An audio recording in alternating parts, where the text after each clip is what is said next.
우리가 현재 가지고 있는 과학 지식은 이해의 단계를 지나 응용하고 창조하는 단계에 접어들고 있습니다. 인간의 자연에 대한 분석과 이해는 신화로 시작합니다. 신화는 영혼과 사후세계, 영웅적 이야기를 중심으로 다루고 있습니다. 이들의 능력과 활동을 통해 자연이 생겨난 원인과 원리, 그리고 자연 현상과 현재를 설명할 수 있었습니다. 그러나 이런 초자연적인 존재만으로 모든 것을 설명하기에는 인간이라는 존재는 너무 알고 싶은 게 많았습니다. 특히 잦은 전쟁과 갈등이 벌어지는 환경 아래에서 신의 존재나 불멸의 기회를 얻을 수 있다는 것 자체에 대해서 근본적인 의문이 생겨나게 되는 것이죠. 게다가 과연 우리가 경험하는 이 세상은 실제인지, 변화로 가득한 이 세상에 변하지 않는 것은 없는지 궁금하게 됩니다.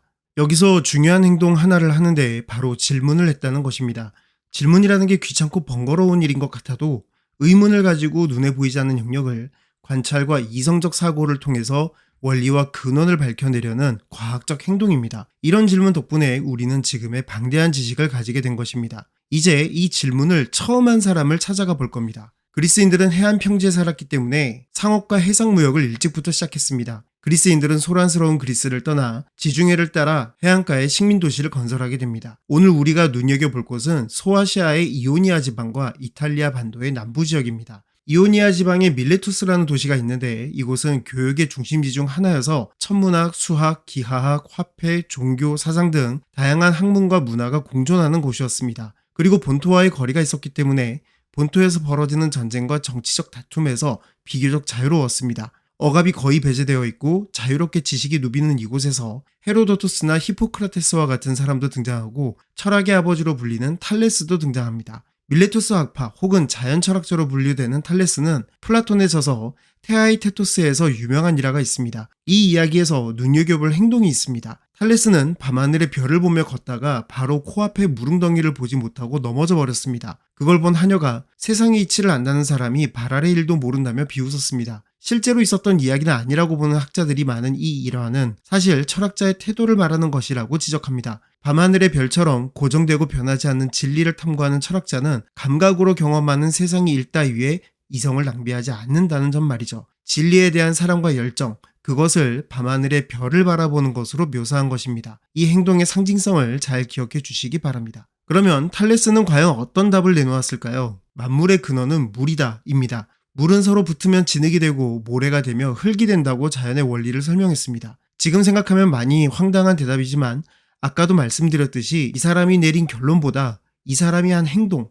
당연한 것에 대한 질문을 주목해야 합니다. 최초의 철학자로 불리는 이유는 바로 질문을 하고 나름대로 근거를 들어 대답을 한 사람이었기 때문입니다. 이제 이 질문을 토대로 또다시 질문을 해서 나름대로 근거를 제시하며 새로운 것을 밝혀내는 과정을 볼 겁니다. 이게 지금까지 이어온 철학사의 시작인 것이죠. 탈레스의 제자였던 아낙시만드로스는 스승의 주장을 논증으로 반박합니다. 만물의 근원이 물이라면 불은 어떻게 존재할 수 있는가? 라는 또 다른 질문을 던집니다. 그는 물, 불, 흙, 공기가 만물의 근원이 아닌 만물의 재료이며 이들은 모두 동등한 지위를 가지고 있다고 주장했습니다. 다만 보이지 않는 영역에서 어떤 것이 작용하여 이 재료로 보이는 세상, 현상을 만들어낸다고 본 것입니다. 이때 아낙시만드로스는 만물의 근원을 아르케라고 부르고 보이지 않는 영역의 원리이자 힘, 아페이론이 아르케라고 규정했습니다. 아페이론은 정의도 할 수 없고 형체도 없으며 무한한 성질을 가지고 있어서 흔히 무한정자,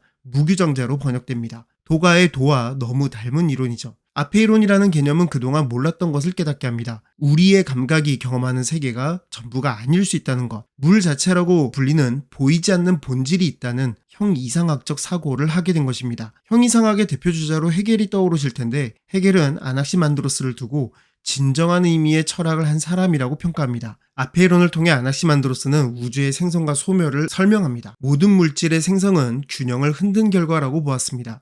물이 생성되는 만큼 반대 성향을 가진 불이 그만큼 생성되어 다시 균형을 이루려고 한다는 원리를 소개합니다. 그리고 우리 인간 사회도 우주의 한 부분이기 때문에 이런 아페이론의 영향을 받아 선과 악이 서로 균형을 맞추는 행동을 하게 된다고 보았습니다. 정의라는 것이 신에게 귀속된 게 아니라 우주의 거대한 원리에 속한다고 주장하므로 신중심의 사고에서 벗어나는 시작점이 되는 것입니다.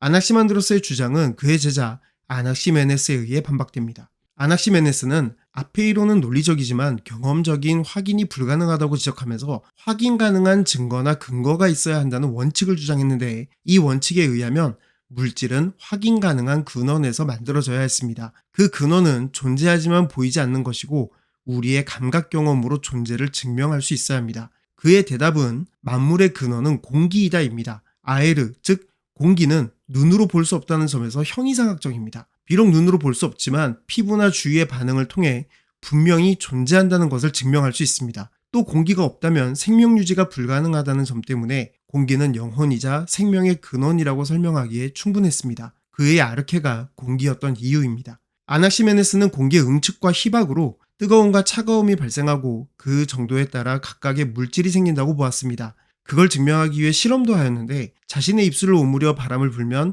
공기가 응축되어 찬 기운이, 자신의 입술을 벌려 바람을 불면 공기가 희박해지면서 따뜻한 기운이 나오는 것을 보여준 것이죠. 같은 공기인데도 조건에 따라 온도가 변하는 것을 증명한 것입니다. 조건을 통제하고 그 차이를 통해 규칙을 발견하는 것, 과학적 실험을 한 것입니다. 아낙시메네스는 이 원리를 통해 공기가 응축되면 바람, 물, 흙이 되며 공기가 희박하면 불이 생성된다고 설명했습니다. 만물의 근원은 공기이다 라는 그의 대답은 앞의 이론을 아르케로 설명할 수 있고 물, 불, 흙, 공기가 어떻게 생겨나는지 설명할 수 있는 당시엔 획기적인 대답이었습니다. 여기까지 살펴본 3명의 철학자들을 밀레투스 학파 혹은 초기 자연 철학자라고 합니다. 밀레투스는 머지않아 페르시아의 침략으로 무너지고 수많은 그리스인들은 다른 식민 도시로 떠납니다.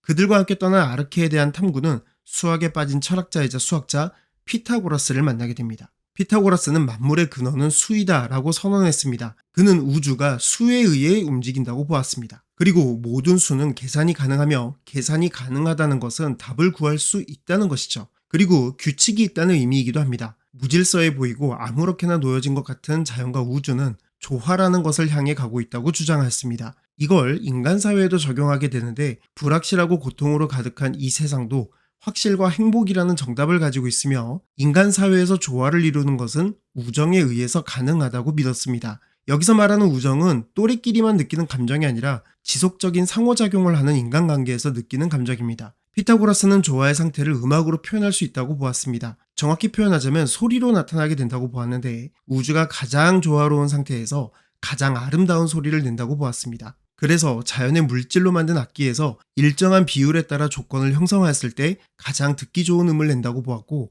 그것이 현재의 음계와 화음을 비롯한 음악을 이루게 된 것이죠. 서양 예술에서 수학적 비율을 조화의 기준으로 삼기도 합니다. 이 모든 것이 피타고라스의 아르케, 숫자가 끼친 영향이죠. 이런 숫자에 대한 그의 믿음은 한 단어로 표현됩니다. 가장 조화로운 아름다운 상태를 코스모스라고 했는데 이 말을 꼭 기억해 주시기 바랍니다. 조화라는 새로운 개념이 더 발전한 것은 헤라클레이토스에 의해서입니다. 그는 조화란 아름다운 하나의 질서를 향해 가는 것이 아니라 서로 대립되는 것이 균형을 이룬 상태라고 보았습니다. 이걸 이해하기 위해 예를 들어보자면 우리는 더운 날씨에 놓이게 되면 시원한 에어컨을 찾습니다. 더웠던 만큼 에어컨을 강하게 틀다가 일정 시간이 지나면 추위를 느끼게 됩니다. 그러면 에어컨을 조절해서 냉기를 줄이게 되죠. 그러다 다시 더워지면 에어컨을 조절해 냉기를 조금 더 나오게 합니다. 더위와 추위라는 서로 대립되는 것이 가장 적절할 때 우리는 비로소 평안함을 느끼게 됩니다. 이렇게 조화가 존재하는 것이죠.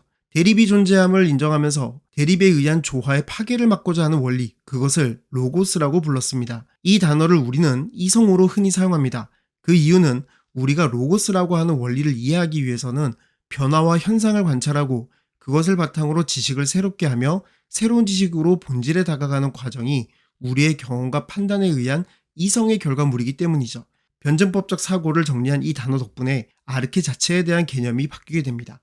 헤라클레이토스의 주장을 이어받은 파르니메데스는 있는 것은 있고 없는 것은 없다라는 말을 했습니다. 아무것도 없는 것에서 무언가가 만들어질 수 없고 어떤 하나의 근원, 즉 아르케에서 대립되는 성향의 것이 나온다는 초기 자연 철학자들의 생각에 매달리는 일을 그만하게 된 것입니다.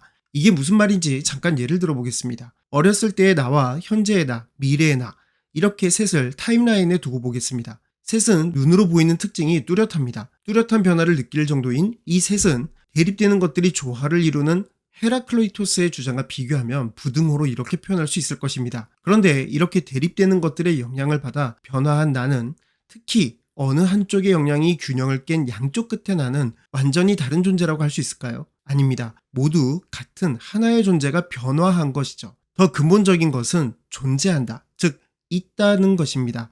만일 나라는 존재가 애초에 존재하지 않았다면, 즉 없다였다면 변화한 나라는 존재도 없었을 것입니다.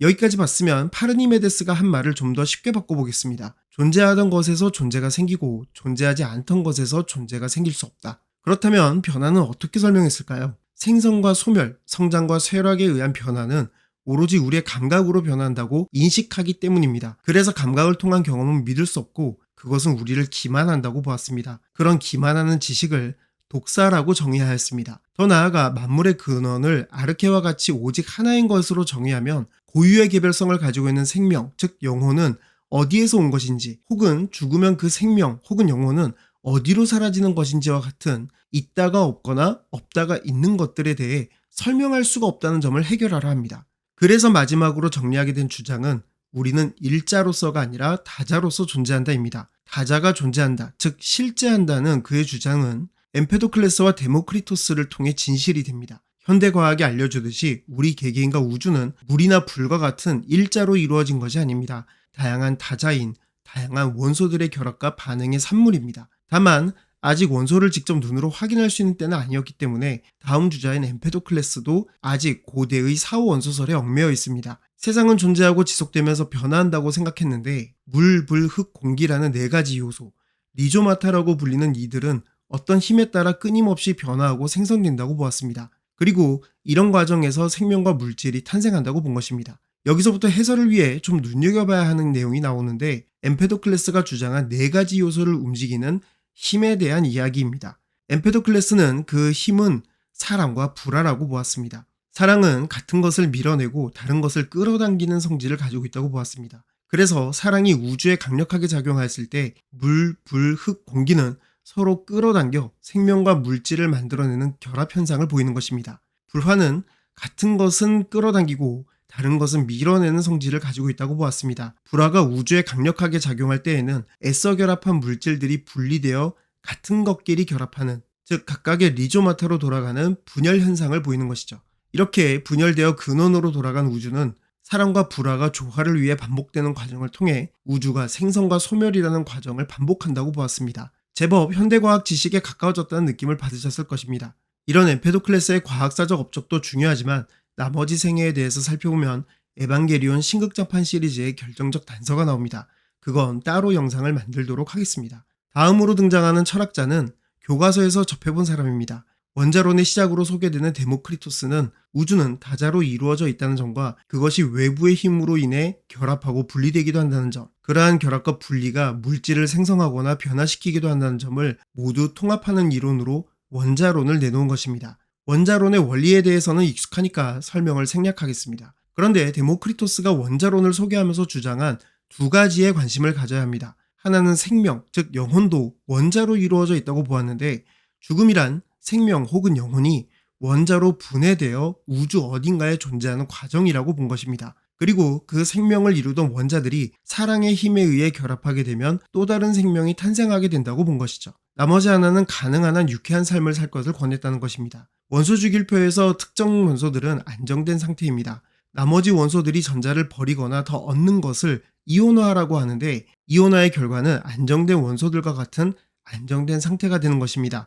다자라고 할 수 있는 원소들이 이런 안정된 상태를 원하듯이 다자로 이루어진 우리도 이런 원리를 반영하기 때문에 안정된 삶, 다시 말해서 고통이 없거나 고통이 제거된 편안한 삶을 가장 조화로운 상태로 여기게 된다는 것입니다. 어떤 감정이나 공포, 미신으로부터 간섭받지 않는 영혼이 고요한 상태에 이르는 것을 권한다는 것입니다. 이 말도 잘 기억해 주시기 바랍니다.